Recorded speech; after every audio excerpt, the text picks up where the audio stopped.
And now, from the CFTK-TV studios, this is Open Connection with your host, Robert Pictou.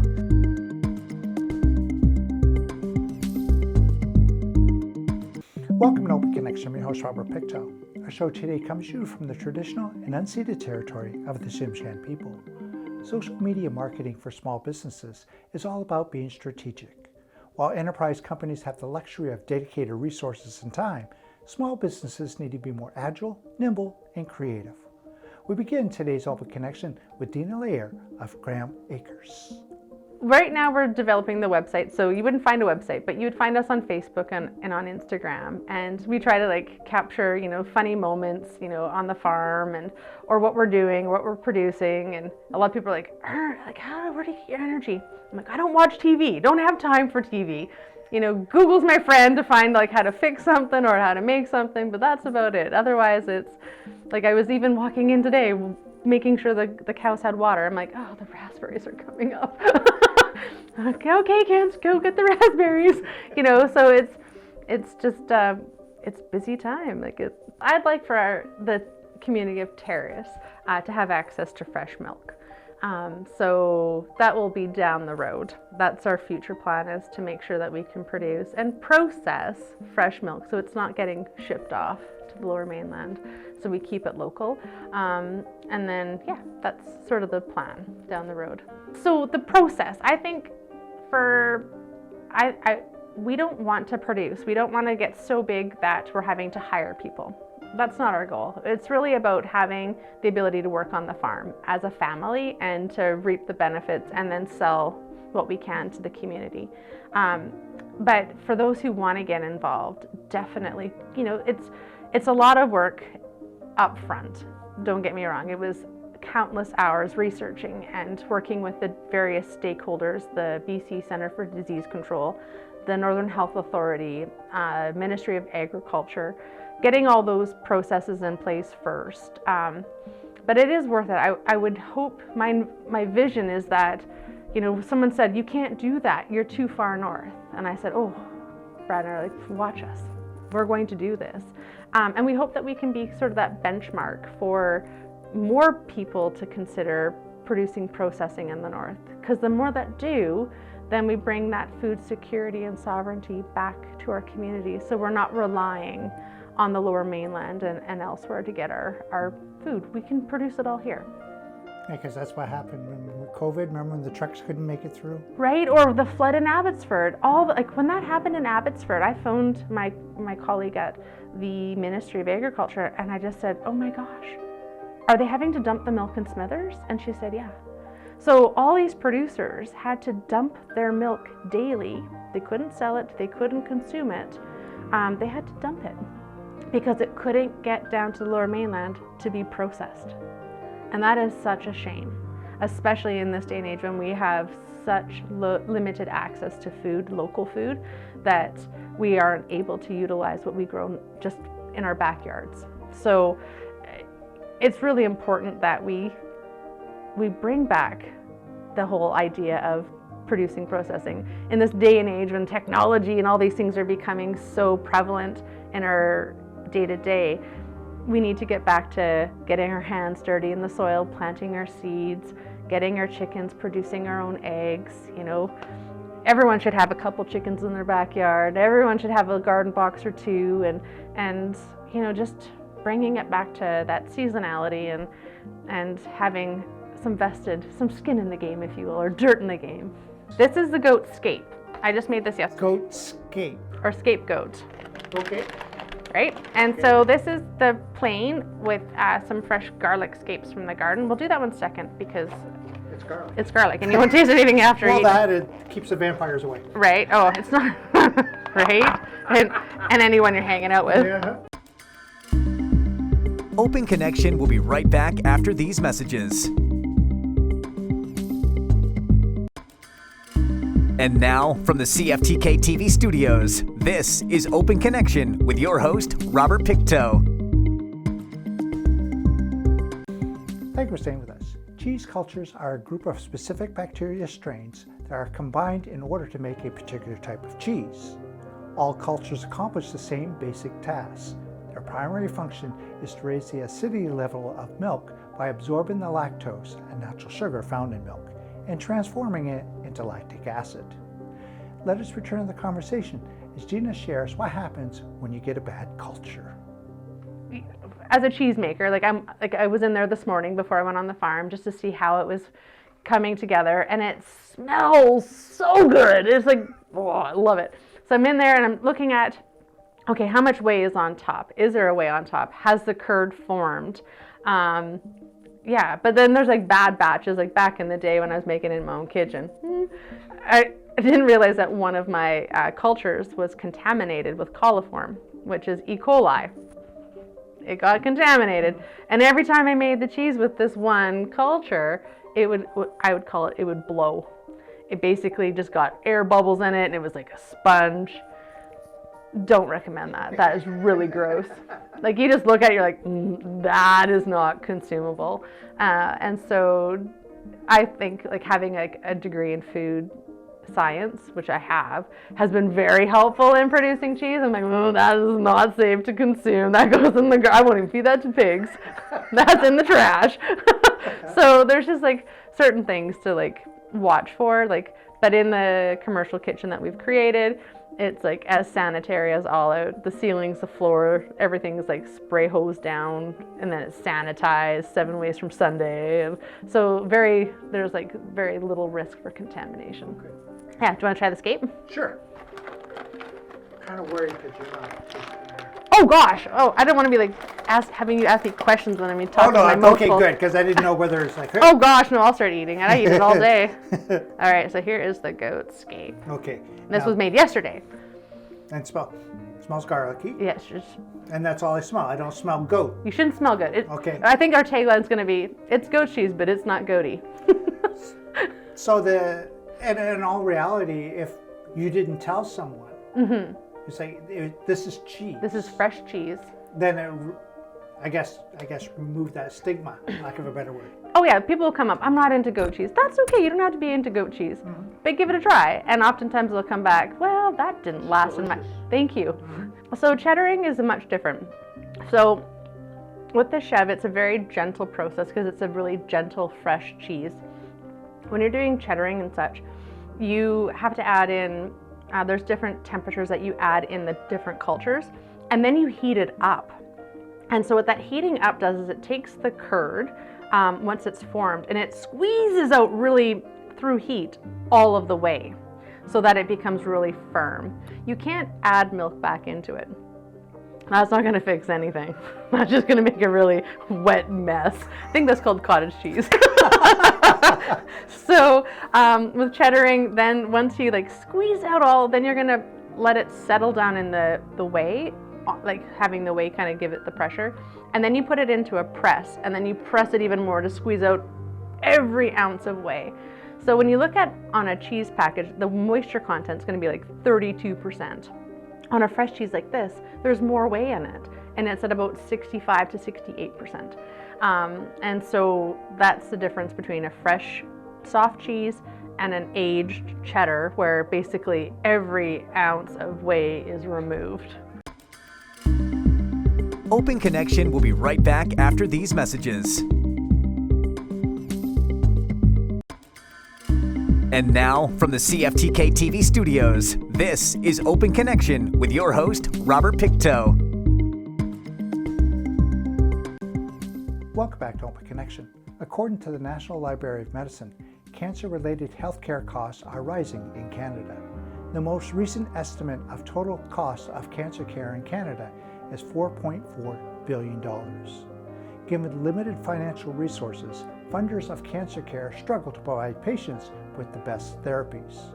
In the next two segments, Burnaby-based Polycan Healthcare. Pretty much what we're proposing is to build a health center up in Terrace or Kitimat, whatever is most ideal, not just for Indigenous communities, but also for the entire Northern BC community. But we do want it to be Indigenous owned and operated to simulate economic development, as well as just healthcare for themselves. In addition to like the health center, we will have a cancer diagnosis and post-treatment rehab afterwards, because Obviously, there's Prince George for cancer treatment. And what we want to focus on is the lack of healthcare for diagnostics, so being able to capture those cancers early, and also focus on the post-treatment rehab, because we have such a big backlog at BC Cancer that a lot of patients after getting cancer are not getting the care they need, such as dietitians, mental support, and other kind of rehabilitative services that they need. So this cancer diagnosis and post-treatment rehab will be in that center. For the diagnostics, we will have a 3D 4D automatic ultrasound, which is a lot more accurate than a mammogram. It can capture cancers as small as 1 millimeter and in 3D. So this can, so a lot of these smaller tumors that will be in stage 1 or 2 can be removed with a microsurgery, which is a lot less invasive, a lot quicker, and that could also happen in that center there as well. In addition to that, we're proposing a mobile health unit. So we know that Northern BC is very spread out. And while a health center in Kitimat would be useful, that's not kind of everything. It doesn't really service everyone. So for those like Indigenous and remote communities that are even further away, we propose a mobile health unit with point of care lab so we can get blood work and everything done in that mobile health clinic. So that's also something that we're proposing. And we're also working on an AI prototype where we can help install home hospital beds in people's own houses and have it be monitored by AI. So instead of having to go to a hospital somewhere far away, being away from family, friends, in a totally different city where you don't know anyone, we can install that home hospital bed in your own house, in the comfort of your own home, and have it be monitored by AI. And that AI can then dial a nurse or doctor, whatever, if anything happens. So that'll also kind of allow for a little bit more privacy because it won't be monitored by a person. It'll be monitored by an AI, which will only be accessed in times of need. Is Polycan Health working in conjunction with Northern Health and or with the First Nations communities? We're willing to do this like a presentation that like a Northern Health, and also keep in mind, I just like add something in. We want like a health center, all the healthcare is owned by Indigenous. So when like your concept, your idea, and we can help in the build and operation and training and transfer 100% back to the Indigenous, like a remote community. They can able to like use like a local manpower and local young people. They can able to handle their own healthcare system. So, but we're still backing up like in the right now technology. We can able to use like our through the internet, and those are one we're still backing up. And if we need like we just like send a specialty fly to up north. It's a lot more easy to people for your family, for the patient, special people like suffer cancer. The long way to travel is no good for the people, no good for the patient at all. Yeah, so primarily we want to be working more with the First Nations communities because this is their need, and like that's just what we want to focus on. Obviously, we would like some support from the government as well to make this happen, right? There is a crisis here in BC with a lot of cancer patients. So we're definitely looking for their support as well as the First Nations, which we'll be meeting with on Monday and Tuesday in around Terrace and Kitimat. Open Connection will be right back after these messages. And now, from the CFTK-TV studios, this is Open Connection with your host, Robert Pictou.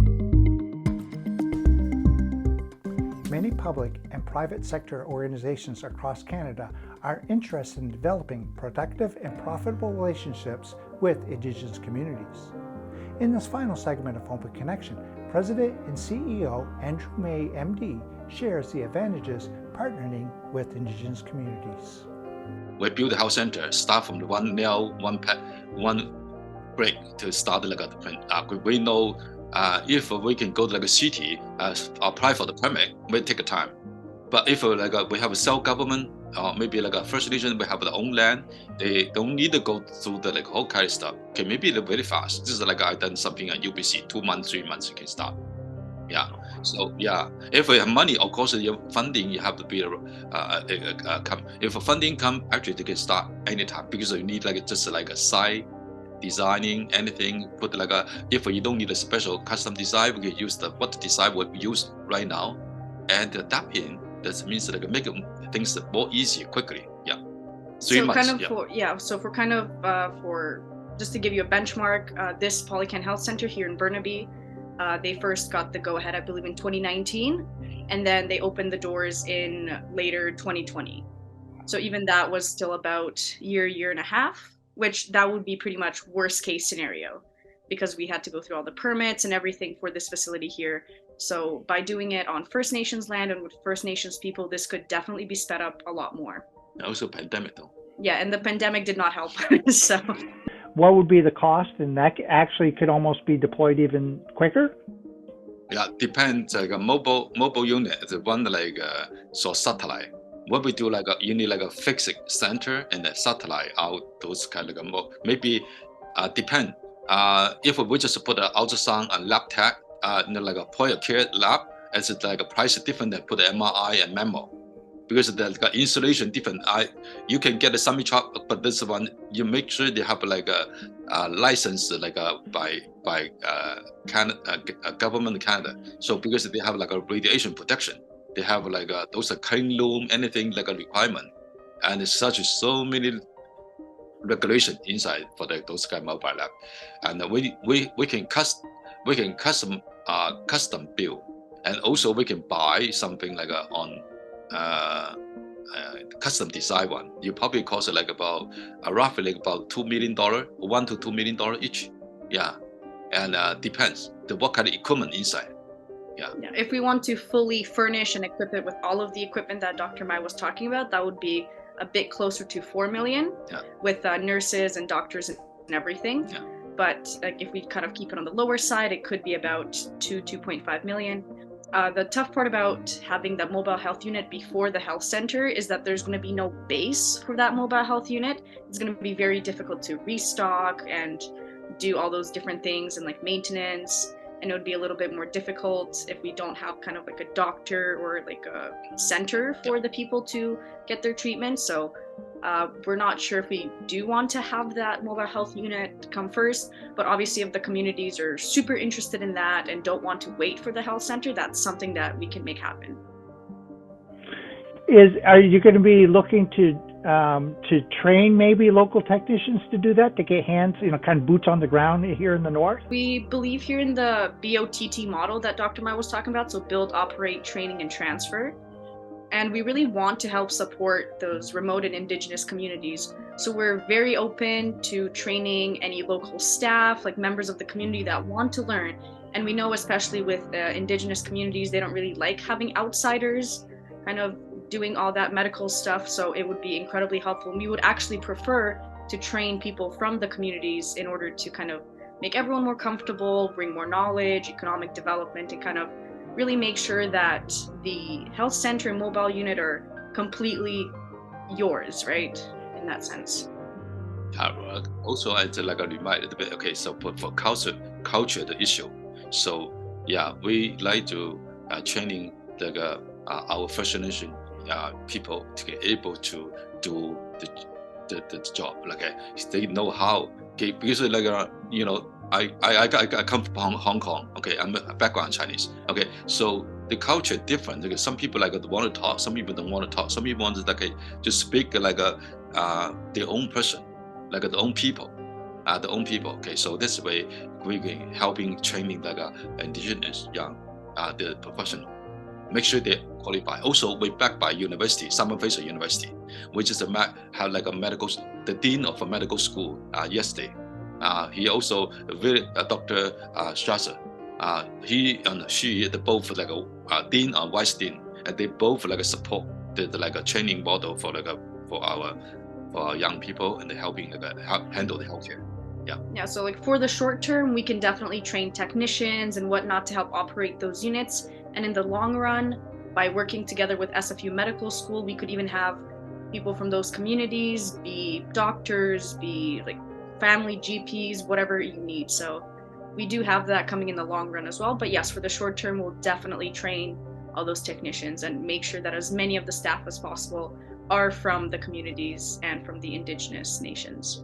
This is something that you're looking to grow with the communities with regarding healthcare and cancer. Is that right? Correct. Yeah, for sure. And even in the long run, when we do transfer the operations to the First Nations and local communities, we're not just going to be like, okay, bye, this is it, this is enough, we're going back to Vancouver.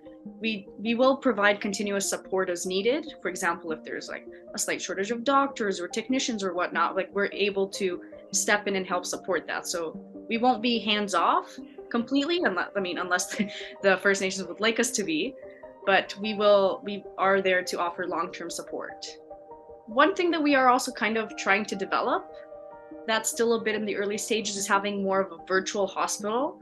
So again, we know that it's not super accessible for people to be traveling, and it's not always easy to, for example, find specific specialists, especially kind of going up north. So we do want to set up a virtual hospital as well. So that would really allow for different specialists and doctors to be able to kind of Zoom with patients one-on-one, be able to provide diagnostics like, hey, maybe you do need to go to the health clinic to get checked out, or here, I'll call the mobile health unit for you. So we are trying to integrate it and make it even more accessible by adding this virtual hospital, but it is still a bit in the early stages. Yeah. Also, I have another thing we can keep in mind. If we, cancer is like a priority right now. Plus, also the wellness, wellness healthcare is a very check people especially indigenous and remote community. And right now, if I want to fast moving, okay, I will encourage you your community, your local community also to become a partner of the Polyclinic Health Center. That means the equity partner. So that means you own something. I said, you told you my background. I work with the indigenous community last 35 years. Okay, so I like the people. I came into Canada. I want to learn the culture. I learned so many things. I learned so many things from indigenous. Okay, I have so many grandchildren mix together. I love them. You know what I mean? I don't know where they come from. Just from my heart, I like to help them. And plus, I met the one chief on Duncan. He said, "Dr. Mai, you are awesome. You can able to helping for traditional medicine." Yeah, why not? Because you guys lasted here about 1,000 years. You have to do something to able to stay. I don't know. Okay, why we do this one? Just we can get this one medicine back. I help you. Just why I said I try to help the center here, medical center, right on the Simon Fraser. So what I do right now, I like our community a Pacific Northwest, they are able to partnership with the Polyclinic Health Center. That means that also you can help me give us the opportunity to service our indigenous people better.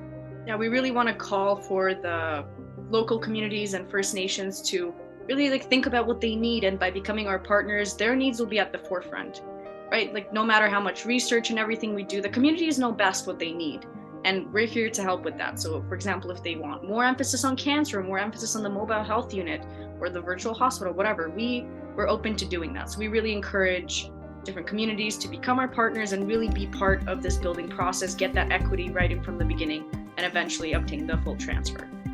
Thank you for joining us for this episode of Open Connection. The greatest distance in the existence of man is not from here to there, but the connection from his mind and heart. If we can conquer that distance, we can soar like an eagle and realize our immensity within. I'm Robert Pictou.